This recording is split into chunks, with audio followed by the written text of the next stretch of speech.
Doctor साहब, ITE women welfare and children development organisation के आप डायरेक्टर हैं। आपकी संस्था 2011 से काम करती आई है। आपने नर्सिंग के कोर्स भी कराए हैं। आप सामाजिक स्तर पर क्या कहना चाहेंगे? एक्चुअली संस्था के द्वारा तो 2009 से काम चल रहा है। बाकी हमने अलग अलग प्रोजेक्ट्स पे काम किया। 2015 में हमने ministry of labour and employment के प्रोजेक्ट्स पे काम किया था। उसमें cutting and catering, beauty adviser और नर्सिंग के बच्चियों के लिए कुछ कोर्सेज थे।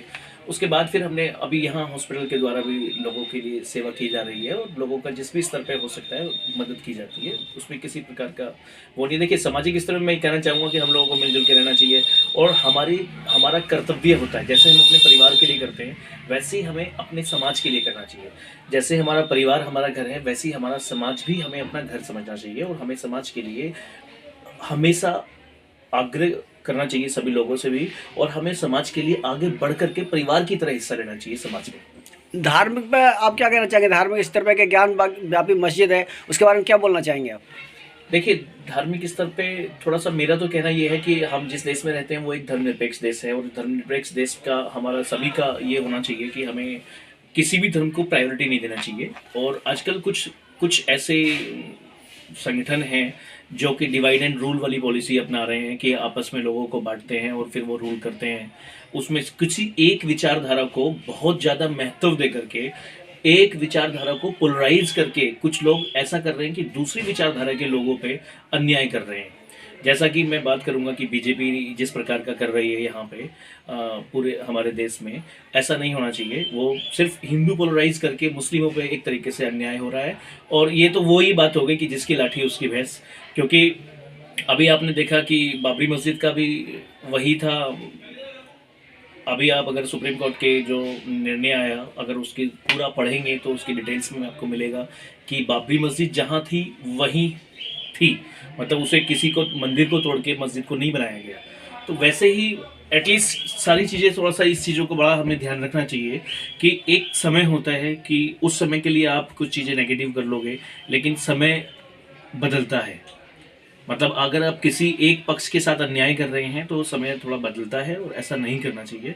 मैं इसकी निंदा करता जानना चाहेंगे मुश्ताबाद की ईदगाह के बारे में। ईदगाह पे निर्माण कार्य चल रहा है और उसमें बच्चे गिल्ली डंडा खेलते रहते हैं और यहाँ की जो आर्थिक व्यवस्था है वो इस तरीके की है कि यानी कि लोगों के पास पैसे की कोई कमी नहीं है। शादियाँ करते हैं 5-5 लाख में, 6-6 लाख में, 2 लाख में नर्सिंग होम करते हैं और दूसरी जगह करते हैं। अगर इसी ईदगाह में के अंदर जो है केवल 2 नमाज होती हैं साल में, एक ईद उल फितर और ईद उल जुहा, तो कहने का मकसद यह है कि अगर इसमें नेक काम किए जाएँ, यानी लड़कियों के निकाह वगैरह अगर कराए जाएँ और उसमें मामूली सी फीस रखी जाए और वो पैसा इकट्ठा हो, जैसे कि ईदगाह हमारे क्षेत्र के हिसाब से छोटी पड़ती है तो एक ईदगाह और खरीदी जाए। अच्छा सवाल किया है। एक्चुअली नर्सिंग होम नहीं, वो आप मैरिज होम के विषय में आप कह रहे होंगे।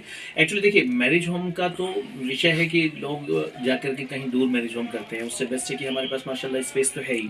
बाकी देखो, निकाह जो है वो सुन्नत है और सुन्नत के आधार पे ये है कि हमारे पास ईदगाह की 2 ही नमाज होती हैं। ये भी आपने बेहतर फरमाया।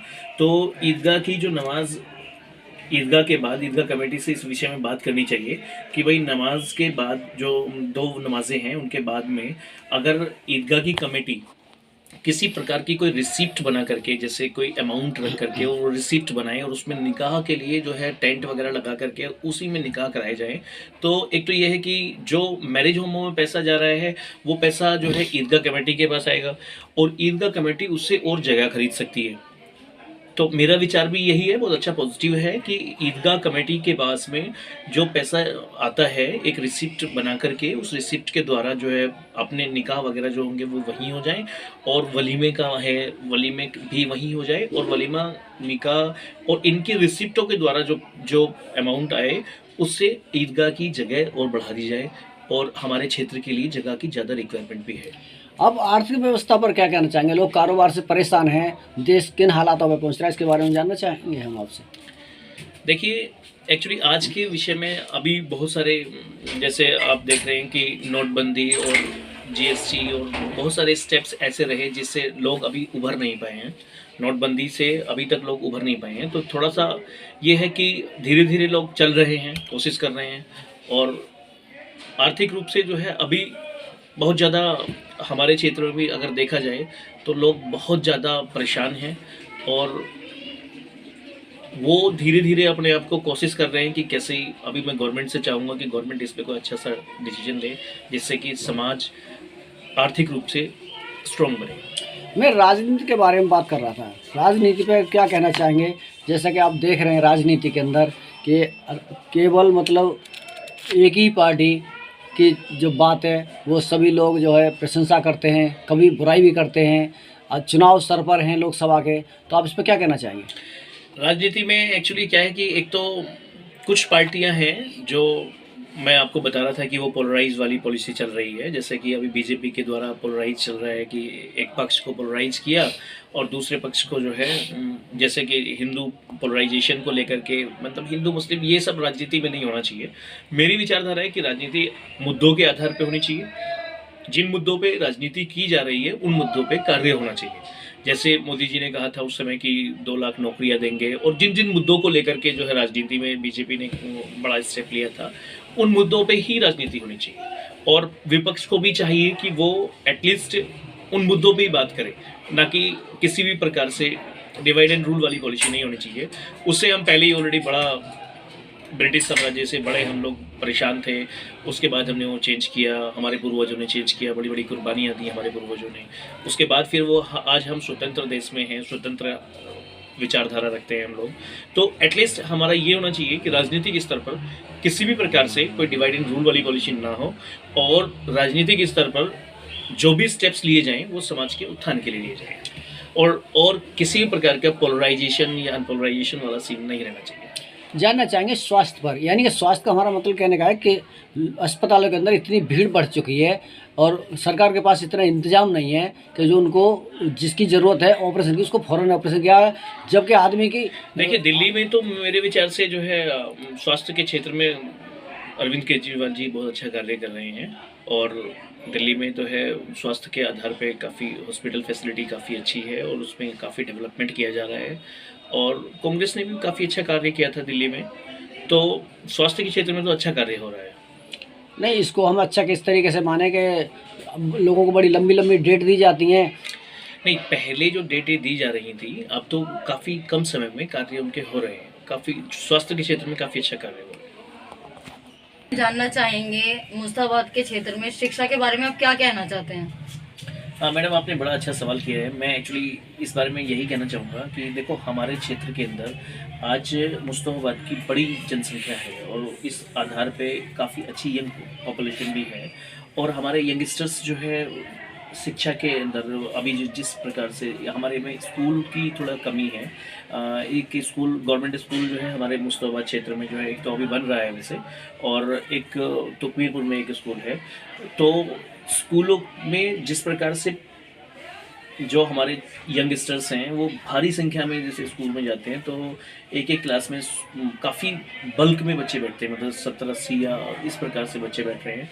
तो हमारे क्षेत्र में स्कूल तो और बनना चाहिए, इस क्षेत्र को लेकर गवर्नमेंट स्कूल बच्चों के लिए होना चाहिए, और हमारे क्षेत्र में काफ़ी यंग बच्चे हैं जो शिक्षा की ओर ध्यान दे रहे हैं, उनका स्कूल की वैल्यूबिलिटी है कि उन्हें मिलना चाहिए। नई जनरेशन के बारे में जानना चाहेंगे कि जो आजकल कुछ नशे की तरफ ज़्यादा देखने को मिलता है, जो बच्चे नशे की तरफ जा रहे हैं, कुछ बच्चे पढ़ाई की तरफ भी जा रहे हैं, आप उनसे क्या कहना चाहेंगे? उन बच्चों से क्या अपील करें जो नशे की तरफ जा रहे हैं? हाँ देखिए, एक्चुअली क्या होता है कि माहौल का असर मौसम की तरह होता है, और जैसे मौसम होगा वैसे ही बच्चे डाइवर्ट हो जाते हैं। सर्दी का मौसम है तो लोग सर्दी को अपने आप को कवर करके चलते हैं, तो थोड़ा सा नशा जो है अभी यंग जनरेशन में है, और हमारी स्तर पे भी सामाजिक स्तर पे हम लोग भी काम कर रहे हैं कि एटलीस्ट नशे से मुक्त हों, या किसी प्रकार के बच्चों को उस क्षेत्र में कुछ ऐसे असामाजिक तत्व हैं जो डालने की कोशिश कर रहे हैं वो ना डाल पाएँ। हमारी पर्सनल विचारधारा ये है कि हम सब समाज के जितने भी व्यक्ति हैं वो सब मिल कर के इसके लिए अभियान चलाएं और लोगों को जागरूक करें कि हमें नशा मुक्त अपना क्षेत्र और अपना देश चाहिए। आपकी क्षेत्र के अंदर चर्चा है कि आप समाज सेवी में बहुत आगे रहते हैं, बढ़ चढ़ के हिस्सा लेते हैं, तो ये शौक आपको कहाँ से लगा? बस मैंने आपको जैसे बताया कि जिस प्रकार से हमारा परिवार, हम अपने परिवार के लिए करते हैं कि भाई परिवार के लिए सभी की रिस्पॉन्सिबिलिटीज़ जो हैं हमारे अब साथ में, जैसे हम मदर फादर, उनकी जिम्मेदारियां हम पे जो बनती हैं हम उनको निभाते हैं, वैसे ही अपने परिवार के बच्चों के लिए हम जो रिस्पॉन्सिबिलिटी निभाते हैं, वैसे ही हमें चाहिए कि हम अपने समाज के लिए वो जिम्मेदारियां निभाएं। यानी समाज हमारा परिवार ही है, जो हम जिस समाज में रहते हैं वो हमारा परिवार है, और उस परिवार के लिए हमें कोशिश करनी चाहिए कि हम ज़्यादा से ज़्यादा समय निकालें और उसके लिए जो ज़्यादा बेहतर अभियान और बेहतर कार्य हो सकते हैं वो हमें करने चाहिए।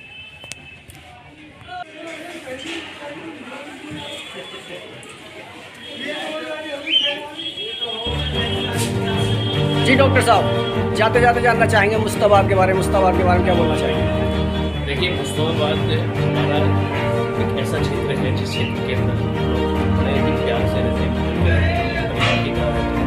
और मैं हमेशा मुस्ताबाद के लोगों के लिए बस एक ही बात कहना चाहूँगा कि हमारे मुस्ताबाद के भाई सारे जिस श्रद्धा से, जिस प्रेम से और जिस भावना के साथ एक दूसरे से मिले रहते हैं, मैं उसका बड़ा सम्मान करता हूँ। और ऐसे ही हम लोग हंसते खिलखिलाते रहेंगे, उसके लिए धन्यवाद जी।